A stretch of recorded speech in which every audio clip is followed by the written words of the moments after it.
नमस्कार दोस्तों, welcome back to your own channel Wealth Saga. आज है 24 सितंबर 2020 और आप देख सकते हैं ग्लोबल मार्केट्स में आपको नेगेटिविटी दिख रही है और एशियन मार्केट्स में चाहे वो SGX निफ्टी हो 100 पॉइंट्स डाउन। अगर आप ताइवान की मार्केट देखें उसमें भी 1% से ज़्यादा ही गिरावट। ओवरऑल जो मार्केट्स हैं in Asian markets are looking very very negative. उसका रीज़न क्या है? उसके रीज़न है कल की US मार्केट की होने वाली फॉल, जिसमें कि नैस्डैक करीब 3% टूटा। तो अगर 3% अगर अपनी मार्केट टूट जाती है तो 300 से ज़्यादा पॉइंट अगर निफ्टी टूटता है तो सेंसेक्स हो जाकर के 1000 पॉइंट लगेगा। So this is the kind of fall which US market witnessed. Although European markets में कल तेज़ी थी, लेकिन यूरोपियन मार्केट्स की तेज़ी के बावजूद भी US मार्केट में गिरावट नज़र आई। और ऐसा क्यों हुआ वो भी समझेंगे कि क्या रीज़न थे जिस कारण US मार्केट में गिरावट रही। लेकिन उससे पहले बात कर लेते हैं अपनी मार्केट के बारे में। कल दैट इज़ 23 सितंबर 2020 को सेंसेक्स निफ्टी में मार्जिनल गिरावट थी, लेकिन सेशन बहुत वॉलेटाइल था। कल मैंने अपने इवनिंग रैप में कवर किया था, आई एम श्योर आपने देखा होगा, उसको मैं रिपीट नहीं करने वाला हूँ। अगर आपने नहीं देखा you must watch evening wrap because that's a very important video. अच्छा, एनीवे बात करेंगे कल के टॉप गेनर्स की। टॉप गेनर्स में Axis bank, GAIL, HUL Coal India, और टॉप लूजर्स में थे Bharti Airtel, Infratel, Tata steel and NTPC। अब इसमें क्या रीज़न थे, क्यों गिरावट हुई थी, वो भी मैंने कल इवनिंग रैप में कवर किया था, इसलिए मैं अब उसको रिपीट नहीं करूँगा। बात आती है कल के ट्रेडिंग सेशन में कमोडिटीज़ में क्या हुआ। अब आप देखिए, क्रूड और नेचुरल गैस में तेज़ी रही और नेचुरल गैस में बम्पर तेज़ी रही, करीब 14 साढ़े 14%। This is something which actually has surprised me. Natural gas का 14% भागना जब मार्केट क्रैश कर रही हो, सरप्राइजिंग।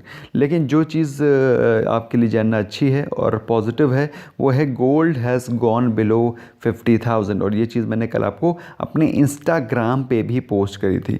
आई एम श्योर आपने इंस्टाग्राम पे ऐड हो गए होंगे मेरे साथ, क्योंकि उसमें कई सारे इन्फॉर्मेशन पोस्ट, आपको इन्फॉर्मेटिव पोस्ट मिलते हैं जो कि आपको इस टेलीग्राम पे नहीं मिल पाते। क्योंकि टेलीग्राम पे तो भाई मैं आपको अपडेट देता हूँ और उसमें आपको वो पोस्ट देता हूँ जो कि आपको कोई नहीं देता। So you can join that and you can just search wealth saga global and you can find it. Okay, anyway silver has fallen 4% और सिल्वर अपने क्रूशल सपोर्ट 60K के नीचे आ गया है, तो यहाँ से ये वीक दिख रहा है। Gold has gone below 50K, जहाँ से ये वीक दिख रहा है। ऑल्दो मैं फिर से बोल रहा हूँ, जैसा कि मैंने आपको बोला था, गोल्ड 50K पे बहुत ज़बरदस्त सपोर्ट है। यहाँ से अगर वैल्यू बाइंग आ जाती है शुड नॉट बी सरप्राइज, लेकिन 50K के लेवल को तोड़ना it's a clear cut signature of bearish signal. बात करें सिल्वर की तो सिल्वर का 60K जहाँ पर बाइंग इमर्ज होकर के आती थी वो तोड़ा है और उसने, और अच्छे वॉल्यूम के साथ तोड़ा है। तो मुझे ऐसा लगता है कि यहाँ से प्रेशियस मेटल्स में थोड़ा सा मार्जिनल करेक्शन और आ सकता है। बात करें करेंसी के बारे में तो US डॉलर में कल रही वीकनेस, और आप देख सकते हैं मार्जिनल सी वीकनेस थी। हाउएवर बात करें यूरो की तो यूरो में भी आपको वीकनेस नज़र आई। तो कहने का मतलब क्या है? कहने का मतलब ये है कि ओवरऑल अभी रुपी ही परफॉर्म कर रहा है, चाहे जो भी मार्केट हो। और INR और JPN में तो फ्लैट ही कारोबार हुआ। तो सबसे बड़ा क्वेश्चन जो आपके दिमाग में चल रहा होगा कि जो ये सुनामी आने वाली है, दिखाई पड़ रही है, जिसमें SGX निफ्टी 100 पॉइंट के ऊपर गिरा हुआ है, हमें क्या करना चाहिए? तो बहुत ही सिंपल है। सबसे पहली चीज़, काम हो जाएं, कंपोज हो जाएं, do not worry, do not panic. अगर आपने अच्छे स्टॉक्स में इन्वेस्ट कर रखा है, बिल्कुल भी टेंशन लेने की ज़रूरत नहीं है। रही बात अगर आपने IPOs में इन्वेस्ट कर रखा है, तो मैंने कल अपने इवनिंग रैक में कवर किया था आपको क्या करना है। तो IPOs के बारे में मैंने उसमें ऑलरेडी कवर कर रखा था। अब बात आती है आज के दिन ट्रेडिंग सेशन में क्या हो। तो आज का दिन है मंथली एक्सपायरी का दिन। Today is monthly expiry day and it's a very very important day, क्योंकि आज के दिन कई सारी पोजीशंस को काटा जाता है। काटा क्या जाता है, they are force to be cut down, क्योंकि मंथली एक्सपायरी है तो आपको उनको अपनी पोजीशंस को काट करके या तो अगले महीने के लिए पोजीशन लेनी पड़ेगी, और as simple as that you simply have to close your position और you can simply make a fresh position for next month. तो भाई आज का दिन बहुत इंपॉर्टेंट है, वॉलेटाइल रह सकता है। तो जो नए ट्रेडर हैं वो थोड़ा सा अवॉइड करें, क्योंकि पिछले 3 दिन दिन की मार्केट थोड़ा सा ट्रेडिंग में डिफ़िकल्ट है। इनफैक्ट मुझे भी काफ़ी डिफ़िकल्टी हुई पिछले 3 ट्रेडिंग सेशन में, इसमें कोई दो राय नहीं है, क्योंकि मैं भी मार्केट का पार्टिसिपेंट हूँ। तो जो चीज़ डिफ़िकल्टी आती है उसको बताना, शेयर करना आप लोग के लिए बहुत ज़रूरी समझता हूँ मैं, क्योंकि मार्केट कल 200 पॉइंट के आसपास ऊपर ओपन हुई और उसके बाद by the mid of this session 250 point नीचे गई। और जब 200 पॉइंट गैप अप ओपन हुई तो एनीबडी कैन थिंक कि मार्केट में गो अप, लेकिन जैसे वो तो 200 पॉइंट गैप अप ओपन हुई उसके नीचे ही ठक से वो मार्केट नीचे गिर गई। तो even if the market falls, अगर आज मार्केट 150 पॉइंट नीचे गैप डाउन खुलती है तो हो सकता है you may not be surprise कि एकदम से मार्केट में जंप आ जाए। तो आज की मार्केट थोड़ा सा डिफिकल्ट टू ट्रेड होगी, बहुत ही कॉशियसली ट्रेड करें। और if you are a beginner then better watch. Okay, आज के दिन पिवट पॉइंट पे आपको क्या दिख रहा है? पिवट पॉइंट पे जो कल की क्लोजिंग हुई है उसके हिसाब से 11,132 के हिसाब से दोस्तों, मैं जो बोल रहा हूँ वो बोलता हूँ जो कि मुझे दिखता है एंड नॉट जो मेरे दिमाग में चल रहा है। तो जो मैं बोल रहा हूँ वो चार्ट पे दिख रहा है। I am talking what is visible, ठीक है। तो मैं इसमें कोई भी बायस्ड ओपिनियन नहीं है, बिल्कुल ही न्यूट्रल ओपिनियन है। तो इसको आप दिमाग खोल करके सुनिए, समझिए।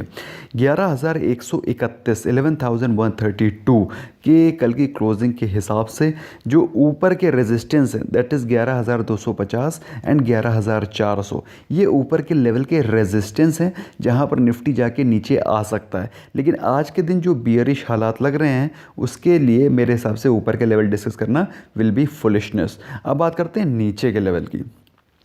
नीचे का जो सबसे पहला साइकोलॉजिकल सपोर्ट है वो है 11,000। दोस्तों मैंने कल आपको बताया था कि 11,100 टूटता है तो Nifty will become very bearish and it can go up to 10,800 very shortly.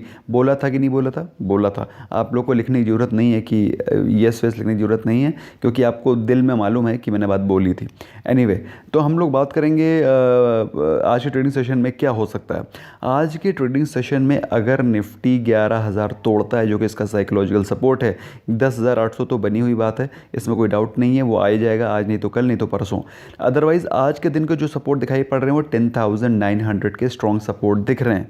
तो दोस्तों ये वो लेवल्स हैं जो कि आज आप वॉच आउट करिए। अगर बाई चांस 11,000 टूटता है, Nifty will become bearish and there is no second thought about it.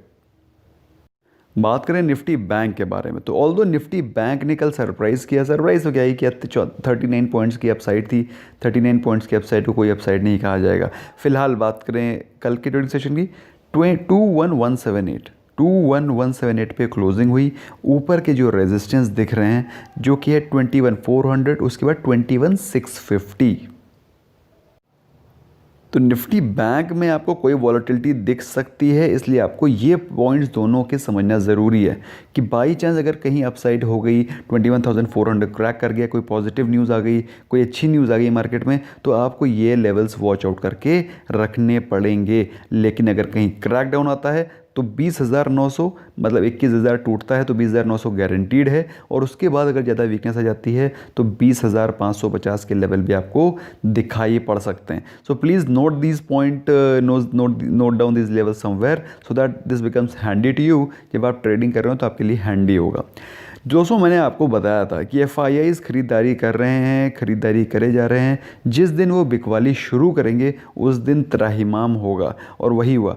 FIIs थोड़ी बड़ी सेलिंग नहीं करते 100 करोड़ की, 200 करोड़ की, वो करते हैं 4,000 करोड़ की।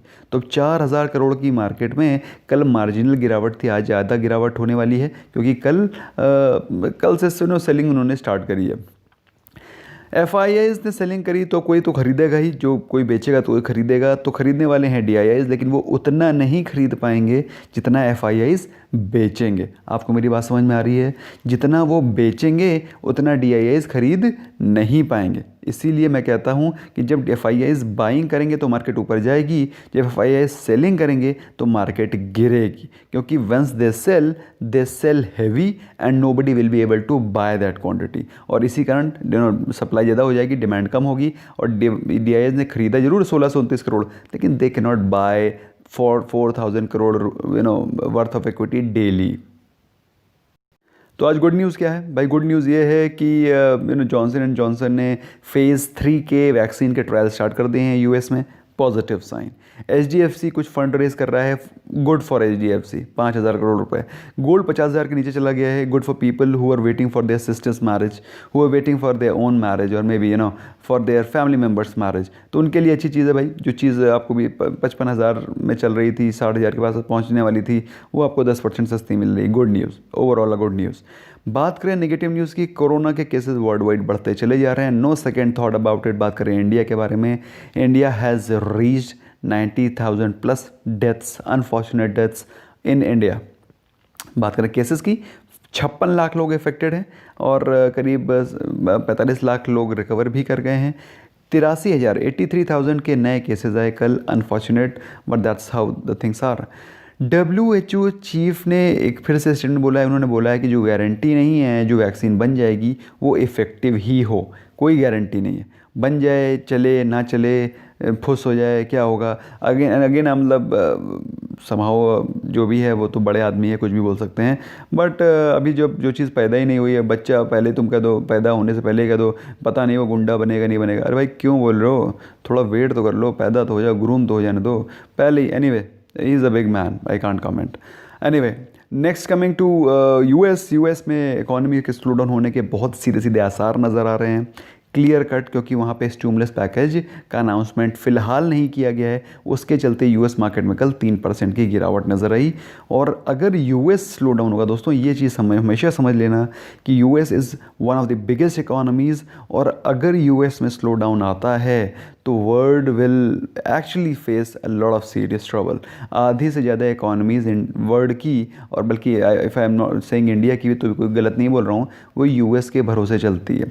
समझ रहे हैं आप? तो अगर ये सोचना कि US अगर डाउन हो जाएगा तो इंडिया ग्रो करेगा, अरे करेगा जो। तो एनीवे, फिलहाल सिचुएशंस आर लुकिंग ग्रिम, और मैंने आपको बताया था प्लीज़ बी अवे। कोई खास आज रिजल्ट आने वाला नहीं है, जो आज होने वाला है उसके बारे में बातचीत करते हैं। होने वाला ये है कि सेंसेक्स की PE 28, काफ़ी ज़्यादा मार्केट में फियर है। फियर के चलते आज मार्केट में कुछ अच्छी सेलिंग हो सकती है। अच्छी सेलिंग में अच्छे स्टॉक्स ही उठाने, कचरा नहीं उठा लेना है, कचरा गाड़ी नहीं भर लेनी है अपनी। तो उसके लिए क्या करना है, अच्छे स्टॉक्स को अच्छे लेवल पे GTT ऑर्डर लगा करके रखना है, ताकि आप अच्छे क्वालिटी के स्टॉक्स में इन्वेस्ट कर सकें। कब से बता रहा हूँ कि अपने कचरा गाड़ी को खाली कर दो। अगर कचरा गाड़ी को खाली नहीं किया है तो अभी भी मौका है। अगर थोड़ा कुछ पार्शियल उसमें आपको लॉस दिख रहा है, book it and keep cash in hand, keep cash in hand for past 1 month 1.5 months. I am telling you, please अपने अंडर परफॉर्मिंग स्टॉक्स से निकल जाएं। और क्योंकि करेक्शन ड्यू था 12,000 के ऊपर, अगर आप कह रहे हो 12,000 के लेवल पर निफ्टी जब पहुंचने वाला था, तब आप अगर कह रहे हो कि निफ्टी भागेगा, क्यों भागेगा भाई? हाँ, 11,800 के बाद तो मैंने ऑलरेडी आपको बता दिया था कि ये नियर टर्म के टॉप बन गए हैं। So if you are, again I am telling you, please listen carefully, if you are invested in good quality stock you can continue holding. If you are invested in poor quality stock, जिनको कि आपने short term के लिए लिया था, please exit. क्योंकि मैं आपको काफ़ी दिनों से बोल रहा हूँ, जिन स्टॉक को आप लॉन्ग टर्म के लिए होल्ड नहीं कर सकते उनसे जल्दी एग्जिट हो जाना ही बेहतर है। That's all from my side friends, thank you so much for giving your precious time. I hope you learn something new and your horizon got clear. Bye bye for now.